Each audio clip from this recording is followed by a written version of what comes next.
Alors bonjour. Ce matin, je demande au premier ministre Legault de retrouver son humanité, celle qu'il avait en 2019, et d'accorder une clause de droit acquis pour les citoyens et les citoyennes en ce qui a trait au programme du PEC. Vous vous rappellerez, l'ancien ministre de l'Immigration, M. Jolin Barrette, avait déjà tenté de modifier le programme. Il a été obligé de reculer à cause de l'impact.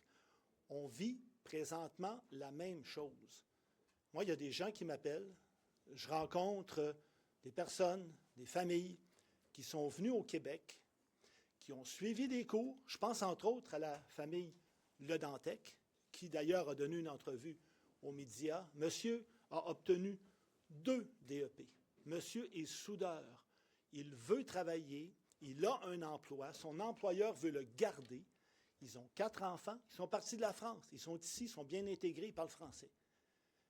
Quand monsieur a terminé son cours et qu'il a voulu appliquer pour le PEC était suspendu. Maintenant, le PEC est disparu. Alors, monsieur, là, est pris dans une situation où il n'y a pas d'issue et c'est un véritable drame pour la famille. Je tiens à le souligner. Les enfants veulent rester ici, les parents aussi. Et on a besoin de soudeurs au Québec. On a besoin de machinistes. On nous l'a dit pendant la planification en immigration. On a besoin, nos manufacturiers, nos compagnies en ont besoin. Il faut arrêter de nuire à l'économie. Et donc, je demande au premier ministre de faire preuve d'humanité et de donner une clause de droit acquis pour les gens qui sont déjà sur le territoire. Et quand ils sont partis, les règles étaient là. Comme j'ai déjà dit, on ne change pas les règles d'un match de hockey en 3e période. Merci. Je cède maintenant la parole à mon collègue André Fortin. Merci, André.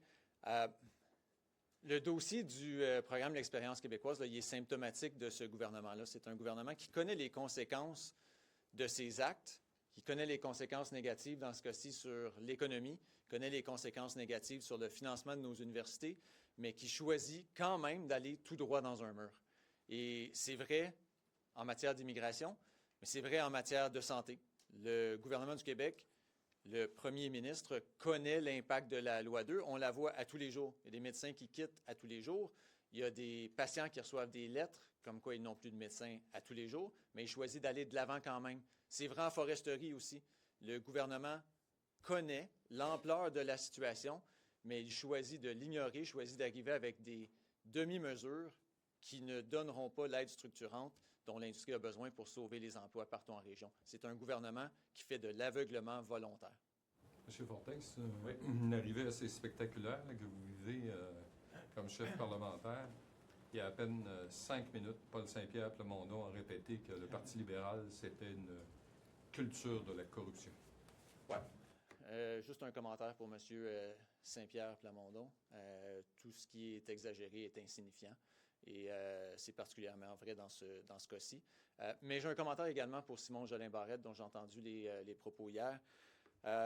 D'abord, M. Jolin Barrette devrait se souvenir que le seul parti qui a été forcé de suspendre son financement public pendant une année complète à cause de ses pratiques douteuses, c'était la Coalition Avenir Québec. Mais surtout, il devrait se rappeler son rôle, le rôle de procureur général du Québec. Hier, je l'ai vu conclure à l'illégalité. Le procureur général du Québec doit être à la hauteur de ses fonctions, ce qu'il n'a pas fait hier.